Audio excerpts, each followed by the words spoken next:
नमस्कार प्रेक्षकांनो, तारिणी या मालिकेचा खूपच जबरदस्त असा पुढील ट्विस्ट आपल्याला पाहायला मिळणार आहे. तर मित्रांनो, इकडे आता तारिणी गायब झालेली नाहीये, तर ती एका मिशनवर गेलेली आहे. तारिणीच्या आता प्रियंका सिंग म्हणून अमृतसरला नेमणूक झालेली आहे. तर मित्रांनो, आता हाच डाऊट आता जेजेला आलेला आहे, कारण तारिणी ही किडनॅप नाहीये, तर ती एका गुप्त मिशनवर गेलेली आहे. तर इकडे आता जेजेने गोविंद खांडेकरांना साथ देण्याचं ठरवलेलं आहे.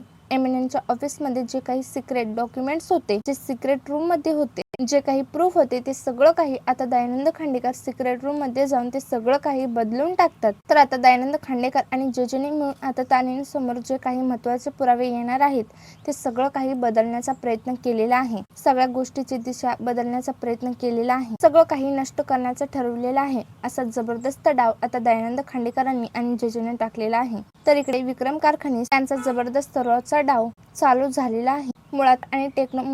मुळात केदार आणि टेक्नो आधीच एमएनएनच्या सिक्रेट रूम मध्ये लपून बसलेले आहेत आणि दयानंद खांडेकर आणि जेजे एकमेकांना मिळालेले आहेत आणि कशा प्रकारे त्यांनी पुरावे नष्ट करण्याचा प्रयत्न केलेला आहे, हे त्यांनी आता रंगेहात पकडलेला आहे. आणि तर मित्रांनो, एवढंच नाही तर केदारने व्हिडिओ रेकॉर्डिंग सुद्धा चालू ठेवलेली आहे. चक्क दयानंद खांडेकर रंगे हात पकडले गेले आहेत. त्यानंतर मित्रांनो, आता जेजे असा काही कांगावा करते की हा सगळा सापळा मीच रचला होता, हे सगळं काही मीच केलेलं आहे. दयानंद खांडेकरांची काही चूक नाहीये, ह्या सगळ्यामध्ये इन्व्हॉल्व नाही. मी ह्या दयानंद खांडेकरांना मिळालेली नाहीये. खरं तर ह्या मिशन मध्ये दयानंद खांडेकरांना पकडण्यासाठीच मी इकडे आली होते. तर मित्रांनो, आता जेजेचं हे नाटक आता सगळ्यांना कळून चुकलेलं आहे. तर मित्रांनो, आता सिक्रेट रूम मधले पुरावे बदलण्याचा प्रयत्न करणारी जेजे आता इकडे दयानंद खांडेकरांना पकडण्यासाठी आली होती असं नाटक ती करत असते. तर मित्रांनो, इकडे आता प्रियंका सिंग म्हणजे आपल्या तारिणीने इकडे आता जेजे आणि दयानंद खांडेकरांवरच धाड टाकलेली आहे. तिने आता ते सिक्रेट मिशन करता करता इकडे सुद्धा आपल्या आईचा गुन्हेगार शोधण्यासाठी मोठा सापळा रचला आहे आणि त्या सापळ्यात आता दयानंद खांडेकर आणि जेजे अडकली आहे. तर मित्रांनो,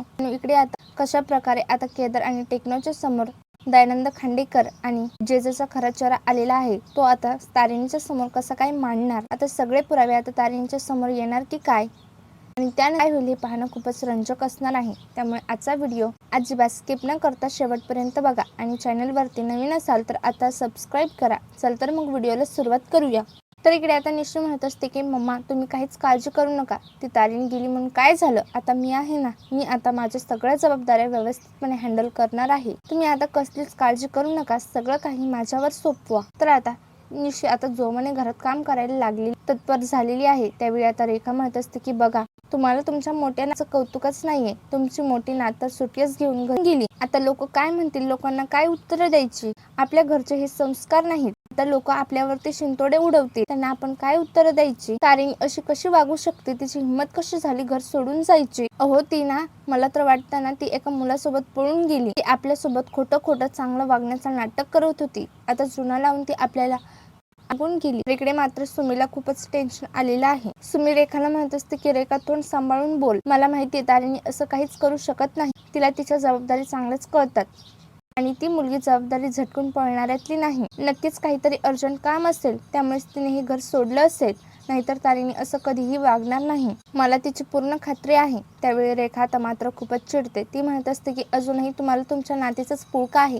घ्या तिची अजून बाजू घ्या. ज्या मुलीला कसं राहायचं हेच कळत नाही, ज्या मुलीला मैत्रिणी खूप प्रिय आहे, त्यांच्यासोबत ती पळून जाऊ शकते आणि अशाच मुलीची तुम्ही बाजू घेताय. तिला कळायला पाहिजे, आपलं घर जास्त महत्वाचं आहे का आपल्यासाठी आपली मैत्रीण जास्त महत्वाची आहे. तर आता सुमी म्हणत असते की तू ह्याबद्दल नको बोलूस. ज्या गोष्टी आपल्याला माहिती आहेत ना, त्या गोष्टीबद्दलच आपण बोलावं. तर इकडे आता सुमीने मात्र चांगलीच आता तारिणीची बाजू घेतलेली आहे. त्यामुळे आता रेखाला तोंड बंद करावं लागतं. तर इकडे तारिणी हॉटेलच्या रिसेप्शन जवळ आलेली असते. त्यावेळी आता रिसेप्शनवर जी मुलगी असते ती विचारतच तारिणी आता काहीच बोलत नाही. ती क्षणभर गप्प बसते. त्यावेळीच आता रिसेप्शनिस्ट म्हणत असतो की तुमचं नाव प्रिया सिंग आहे का. त्यावेळी आता तारिणी म्हणत असते की यस. पण आता तो माणूस म्हणत असतो की पण तुम्ही दिल्लीवरून आलेले आहेत असं वाटत नाही. तर आता तारिणी म्हणत असते की अच्छा, मग तुम्ही पण पंजाबवरून आलेले आहेत असं वाटत नाही. आणि मुळात मी एक फॅशन डिझायनर आहे, त्यामुळेच मी इकडे अमृतसरला आलेली आहे. त्यामुळे मला आता नवीन फॅशन डिझाईन करायची आहे असं ती आता बोलत असते. ती आता खूप गडबडलेली असते. तर आता तो मॅनेजर म्हणत असतो की तुम्हाला तर बोलताच येत नाही, त्यामुळे आता तुम्ही बिलकुल दिल्लीच्या नाहीये. त्यावेळी आता तारिणी म्हणत असते की तुम्ही कुठले आहात, पंजाबचे, पण तुम्हालाही बोलता येत नाही, त्यामुळे तुम्हीही पंजाबचे वाटत नाही. तर मित्रांनो, इकडे तारिणी त्या मॅनेजरची चांगलीच हवा टाळलेली असते. त्याच्याशी आता गोड बोलून तिने आता आपल्या रूममध्ये चेकिंग केलेली आहे.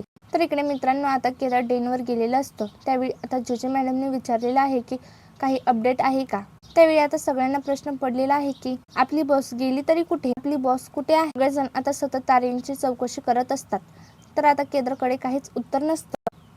केदार सगळ्यांना उडवत आता जे तिकडे येते आणि जे म्हणत असते की इकडे काय चालू आहे, काय सुरू आहे, प्रश्न आहे आणि तो प्रश्न मलाही पडलेला आहे.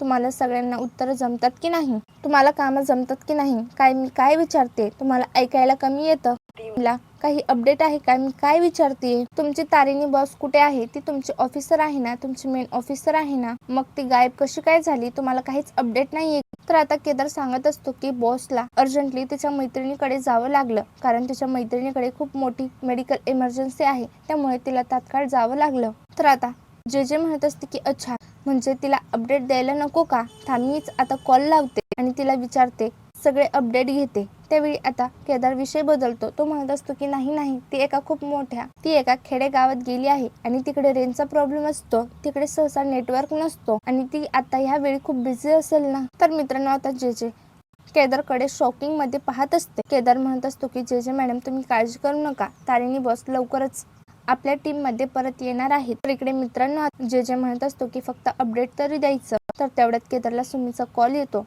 केदार विचारतो आणि कॉल रिसीव्ह करतो. त्यावेळी सुमी म्हणत असते की केदार, तारिणी ठीक तर आहे ना, ती नक्की तिच्या मैत्रिणीच्याच घरी गेली आहे ना. इकडे केदार सुमीचं बोलणं चालू आहे आणि जेजेला मात्र केदारवरच डाऊट आलेला आहे. तर इकडे आता तारिणीने रूम मध्ये चेकिंग केलेली आहे. त्यावेळी आता लगेचच आता विक्रम सरांचा तारिणीला कॉल येतो. विक्रम सर आता सगळं काही समजावून सांगतात. तर आता आपल्या मिशन बद्दल सुद्धा विक्रम सर समजावून सांगतात आणि ह्या मिशन साठी तिला कोणत्या वस्तूंची गरज लागू शकते, डायरी, बंदूक वगैरे सगळ्या गोष्टी त्यांनी त्याच रूम मध्ये अवेलेबल करून दिलेल्या आहेत आणि तुझ्या संरक्षणासाठी तुझ्यासोबत बॅकअप टीम सुद्धा आहे. त्यामुळे तू मला आता सगळे काही अपडेट देऊ शकते.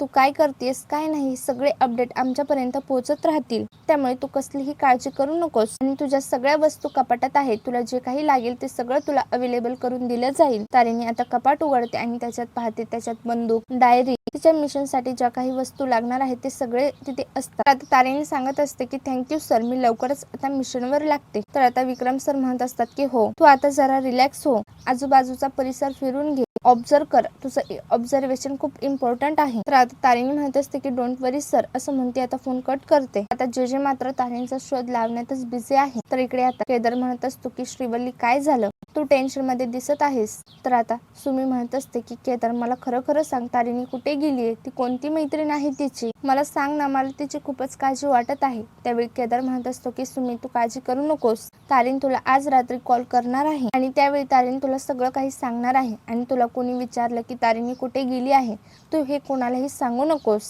तर आता सुमीला काही कळतच नाहीये की केदार हे काय बोलतोय. आता केदारला कळत नाही की सुमीला कसं समजावून सांगावं. सुमी विचारत असते की केदार मला स्पष्ट सांग, तारिणी कुठे गेली आहे. तर आता केदार म्हणत असतो की सुमी, तारिणी ती कोणत्या मैत्रिणी मला माहित नाहीये, कारण तिला आपण दोघीही ओळखत नाही. आपण दोघ जण सुद्धा ओळखत. तारिणी लवकरच घरी परत येईल. सुमी मी जरा कामात आहे, तुला मी नंतर कॉल बॅक करतो, म्हणून त्याने आता पटकन फोन ठेवून दिलेला आहे. तर मित्रांनो आता केदारही देवाजवळ प्रार्थना करत असतो की लवकरात लवकर तारिणी घरी परत येऊ देत. तर मित्रांनो इथेच आजचा आपला हा भाग संपतो. तर मित्रांनो आता आपल्याला पुढील भागात असं पाहायला मिळणार आहे की तारिणी आता सकाळी लवकर उठते आणि देवाला नमस्कार करून ती आता तिच्या मिशन साठी तत्पर होते. तर इकडे केदार मात्र तारिणीचं सकाळ सकाळी उठून तिचं उद्यापन मात्र कंप्लीट करतो. सकाळी 4 वाजता उठून तो आता पूजा कंप्लीट करतो, उद्यापन करतो आणि हे सगळं काही आता कौशिकी पाहते. तर आता केदार सकाळ सकाळी तारिणीत असतं. तर पद्मिनीला खूपच राग आलेला आहे. तर इकडे तारिणी कामाला लागलेली आहे. ते सगळे काही लोकेशन चेक करते आणि ते सगळं काही ऑब्झर्वेशन करू लागते. ती लगेचच अपडेट घेते आणि सगळ्या गोष्टीचा शोध लावते. येथील माणसं वेगळे आहेत, त्यांचं खाणं पिणं राहणीमान वेगळं आहे आणि ते ऍडजस्ट व्हायचं असेल तर आपल्याला एखाद्या व्यक्तीसोबत ओळख करून घ्यावी लागेल. यासाठी ती आता ओळख करण्याचा प्रयत्न करते. तर इकडे टीम तारिणी केदारला सारखे प्रश्न विचारत असते की बॉस कुठे गेली, पण केदार काहीच बोलत नाही. सगळेजण म्हणत असतात की केडे सर, तुम्ही का गप्प आहात, तुम्ही का बोलत नाहीये, बॉस गेली तरी कुठे.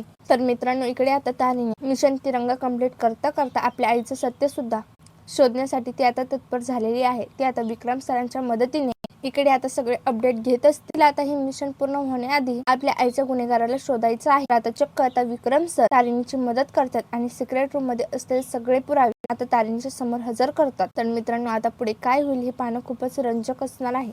त्यामुळे असेच मालिकेचे पुढील एपिसोड पाहण्यासाठी चॅनलला आता सबस्क्राईब करा आणि व्हिडिओ कसा वाटला हे कमेंट करून नक्की कळवा. व्हिडिओ आवडल्यास व्हिडिओला लाईक करा. धन्यवाद.